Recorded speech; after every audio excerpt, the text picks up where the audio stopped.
اعوذ باللہ من الشیطان الرجیم بسم اللہ الرحمن الرحیم السلام علیکم ورحمۃ اللہ وبرکاتہ۔ دوستو، آج آپ کی خدمت میں امام ابو حنیفہ رحمۃ اللہ علیہ کا ایک دلچسپ واقعہ لے کر آئی ہوں۔ بعض حاسدوں نے مل کر پروگرام بنایا امام ابو حنیفہ کی لوگوں کے سامنے جگہ ہسائی یعنی پبلک انسلٹ کروائی جائے، تو پھر ہم لوگوں کو بولیں گے ایسے بندے کی بات ماننے کی کیا ضرورت ہے۔ چنانچہ انہوں نے ایک منصوبہ بنایا۔ جب امام ابو حنیفہ مسجد سے اپنے گھر آیا کرتے تھے تو راستے میں ایک بیوہ کا گھر تھا۔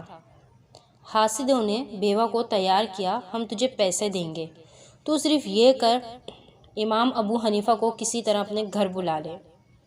ایک طرف اتنی غربت تھی اور ایک طرف اتنی ساری دولت۔ وہ سمجھی شاید وہ ان سے کوئی بات کرنا چاہتے ہیں، تو چلو میں کسی بہانے سے ان کو گھر بلاتی ہوں۔ چنانچہ وہ اپنے گھر جا رہے تھے، وہ جلدی سے اپنے دروازے سے نکلی۔ وہ چادر میں تھی، کہنے لگی، اے گزرنے والے، میرے گھر میں ایک مریض موجود ہے جس کا آخری وقت ہے اور وہ وصیت کرنا چاہتا ہے۔ مجھے سمجھ نہیں آ رہی، تم ذرا اس کی وصیت سن لو۔ شریعت کا حکم ہے جب کوئی شخص مرنے والا ہو تو اس کے بندہ کوئی قریب ہو تو اس کی وصیت سنیں۔ جب آپ نے یہ سنا تو آپ نے فوراً اعتماد کر لیا۔ انہوں نے کہا، ٹھیک ہے، میں سن لیتا ہوں۔ جیسے ہی آپ نے گھر میں قدم رکھا، حاسدین وہیں چھپے بیٹھے تھے، کیونکہ انہوں نے اس عورت سے کہا کہ ہمیں کوئی بات کرنی ہے۔ ان لوگوں نے فوراً امام ابو حنیفہ کا پیچھا لے لیا۔ کہنے لگے، عشاء کے بعد رات کی تنہائی میں اس بیوہ کے گھر تمہارا آنا جانا ہے اور تم لوگوں کے امام بنے پھرتے ہو۔ یہ بات عورت کو بہت عجیب لگی۔ ان میں سے ایک شخص بھاگ کر حاکم وقت کے پاس گیا اور اس نے بتایا کہ شہر کے سب سے بڑے امام ایک بیوہ کے گھر رات کی تنہائی میں اکیلے پائے گئے ہیں۔ حاکم وقت کو اس وقت نیند آ رہی تھی۔ انہوں نے کہا، اس عورت کو اور ان کو جیل میں ڈال دو، میں صبح مقدمہ سنوں گا۔ چنانچہ امام صاحب اور اس عورت کو ایک جیل میں بند کر دیا گیا۔ حاسدین بہت خوش ہو رہے تھے۔ اللہ کی شان دیکھیں، پولیس نے ان دونوں کو ایک ہی جیل میں ڈال دیا۔ امام ابو حنیفہ وضو سے تھے۔ انہوں نے رات میں نفل پڑھنا شروع کر دیے، جو کہ ان کا معمول تھا، یعنی عشاء کی نماز سے لے کر فجر تک۔ عورت سوچنے لگی کہ اندھیرا ہے، اگر ان کے اندر کوئی برائی ہوتی تو یہ اس وقت مجھ سے برائی کے مرتکب ہوتے۔ اب اس عورت کو ندامت ہو رہی تھی، میں نے ایسے شخص کو جیل پہنچا دیا۔ بالآخر جب آپ نے کچھ رکعتوں کے بعد سلام پھیرا تو آ کر معذرت کرنے لگی، مجھے معاف کر دیں۔ اس نے پوری کہانی امام ابو حنیفہ کو سنائی۔ امام صاحب نے جب پوری بات سن لی تو آپ نے فرمایا، اب میں تمہیں اس کا حل بتاتا ہوں۔ وہ کہنے لگی، کیا؟ کہنے لگے، سامنے جو پولیس والا کھڑا ہے اس کو بلاؤ اور رو دھو کر اس کو کہو مجھے گھر میں ضروری کام ہے اور میں یہاں قید میں ڈال دی گئی ہوں، صبح پتہ نہیں میرا کیا فیصلہ ہو، تو تم مجھے میرے گھر لے جاؤ اور میرے ساتھ ہی واپس آ جاؤ، میں گھر کا کام سمیٹ کر آتی ہوں۔ عورت ذات ہو، منت سماجت کرو گی تو مان جائے گا۔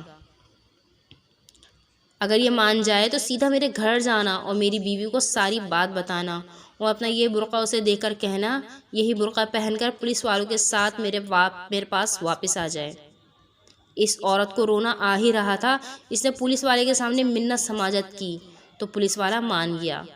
چنانچہ وہ پولیس والے کے ساتھ سیدھا امام ابو حنیفہ کے گھر گئی، ان کی بیوی کو سارا واقعہ بتایا اور برقع انہیں دے دیا۔ انہوں نے وہ برقع پہنا اور پولیس والے کے ساتھ واپسی آ گئیں۔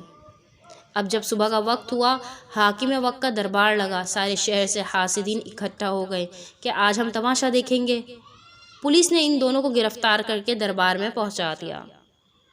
حاکم وقت نے کہا، امام ابو حنیفہ، تمہارے علم کا اتنا چرچا ہے اور تمہاری اخلاقی حالت یہ ہے کہ تم رات کی تنہائی میں ایک غیر عورت کے ساتھ اکیلے پائے جاتے ہو۔